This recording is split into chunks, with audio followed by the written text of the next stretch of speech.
Hello, welcome back to Seth's Book Nook. Today we are going to be talking about the book It's Kind of a Funny Story by Ned Vizzini. But before we go into it, we should talk about who Ned Vizzini is. If you've seen the hit musical Be More Chill, Ned Vizzini wrote the book that inspired that musical. And the book and the musical are pretty different, but we're not getting into Be More Chill today. So, Ned Vizzini has been known for his problematic writings with characters and problematic views, but he did commit suicide. So you're probably wondering, Seth, why are you reading another Ned Vizzini book if he has problematic views? Well, they are once again making another musical about Ned Vizzini's books. If you know Alex Brightman from Hazbin Hotel and Beetlejuice, he is one of the writers for the It's Kind of a Funny Story musical. Now, when I heard this, I immediately looked up what It's Kind of a Funny Story is, and I thought, how can you write an entire musical about a kid going to the psych ward? That's a very sensitive time, and I know this because I've been to the ward several times and I tried writing musicals about it, but it never really worked out. I just think it's like a very private, personal time. It feels like a weird book for them to choose to make a musical from. So I was like, I don't want to give Ned Vizzini's estate any more money because of how awful Ned Vizzini is. I guess I wasn't really thinking like maybe it goes to charity and stuff. So I thrifted It's Kind of a Funny Story from a thrift store on Amazon, and I got the book.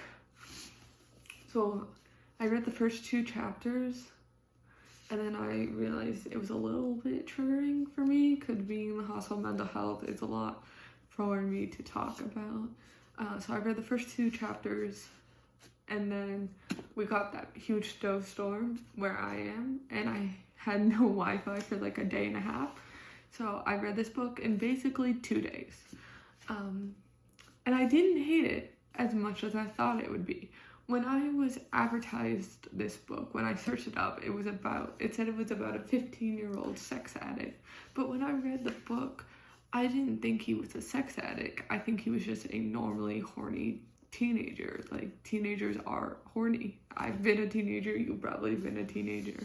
So I didn't think that was an accurate portrayal of what the book is. But so Seth, what is the book about?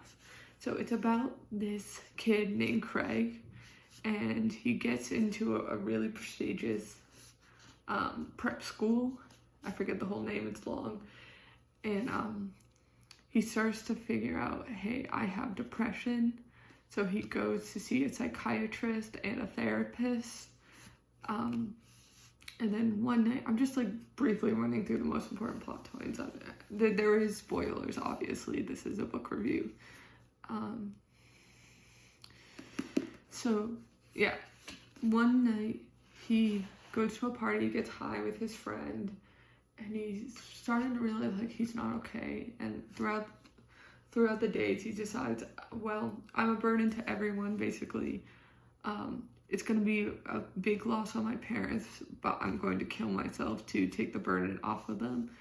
And then he calls the suicide helpline, but it's first connected to like an anxiety management system that doesn't help him. And then he calls the suicide hotline, and they tell him he needs to go to the hospital. So instead of going to jump off a bridge and himself, he walks to the nearest emergency room, which is like 2 blocks from his house, and he goes there.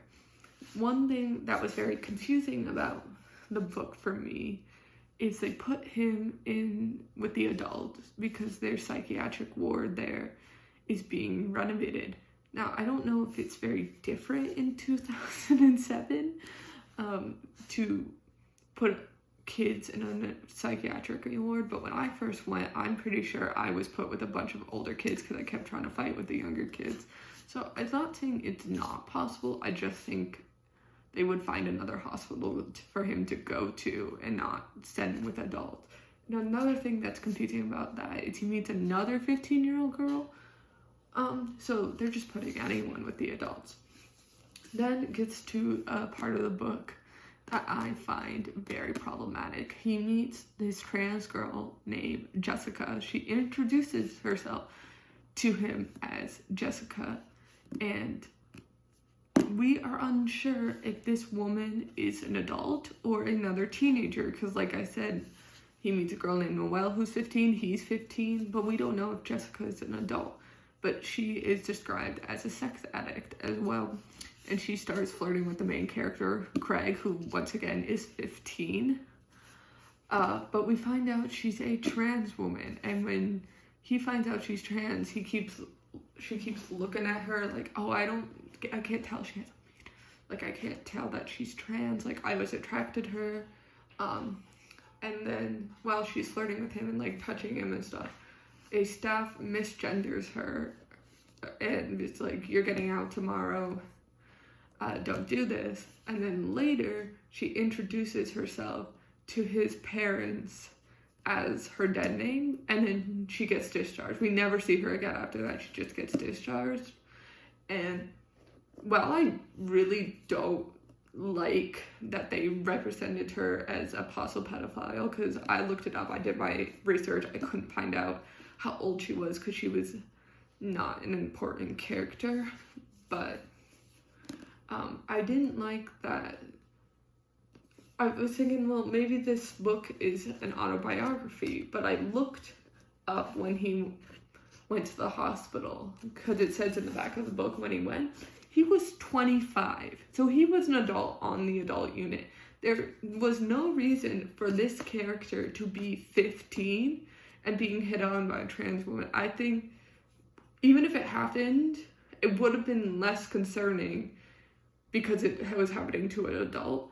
But I feel like Ned Vizzini did not handle his one trans character in a book very well by making her a sex addict pedophile. So that's really the only thing I had huge issues with in this book, was how that character was treated. So now that we talked about that, we can continue. The rest of the book is set up in segments of like part blank day Saturday, part blank Sunday. So he meets a bunch of other characters in the book who are struggling. Like I said, he met the other 15-year-old Noelle, who he starts a romance with, and she makes him like ask a bunch of questions, but you have to answer them and then respond with a question. It's like a game. And then he has to kiss her and she says no, which I like that she didn't immediately give herself to him because she's in the ward and stuff. But I feel like the time he's in the ward, it's lacked substance for me. Like, it was just what a kid did while he was in the psych ward, and I just felt like it lacked a bit of substance, but I still enjoyed reading it. Like, there was a guy who got taken away and was given, like, the booty juice. Like, he was sedated and stuff because he had a breakdown, and there was a part where they were like, oh, you should volunteer because you played the drum so well. So, but an important thing that happened, and I feel like I should have mentioned, is he had a best friend named Aaron who had a girlfriend named Nia. And Craig, the main character, had a crush on Nia, and Aaron knew about it. So when Aaron called the psych ward, Craig told Aaron that Nia was taking pills for her mental health, and it started a whole fight with Aaron and him, and Aaron was like, oh, you're like a horrible person, like you've been lusting after my girlfriend for 2 years, like we all know what this is about. So he decides in the ward that Aaron and Nia are no longer his friends, and now he's like, well, now I have no friends on the outside, I only have the people in here. So then later in the book, Nia shows up and was like, oh, I've been struggling really hard with you being in the ward, and I like broke up with Aaron, and then she comes on to him and they end up making out, not having sex because Craig's roommate comes in and basically is like, you're like a horrible woman, you're a temptress. And I thought that part was important because when you are in the hospital, people will try to make it about them. And I don't think, like he's talking like he's a real person, when he gets out, he should stay friends with Nia.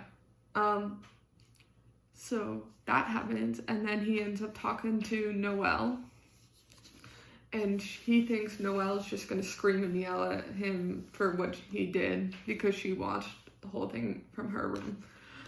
And I just felt like the conversations between Noelle and Craig were real. Like, they talked about their feelings. They're just being teenagers. They're navigating life. I felt like those were the most interesting parts of the book. I don't want to spoil too much, but I felt the emotions between Noelle and Craig. And then Aaron visits, and it's really awkward, and he's like, well, Aaron is demoted to friend and not best friend and most important friend. So I also like how Ned Vizzini shows that if one of your friends is not supportive and is weighing you down, you should cut that friend loose, because that's very important for kids to know that they don't have to stick with one friend for the rest of their life. If they're bad for you, don't let them stay in your life and burden you more.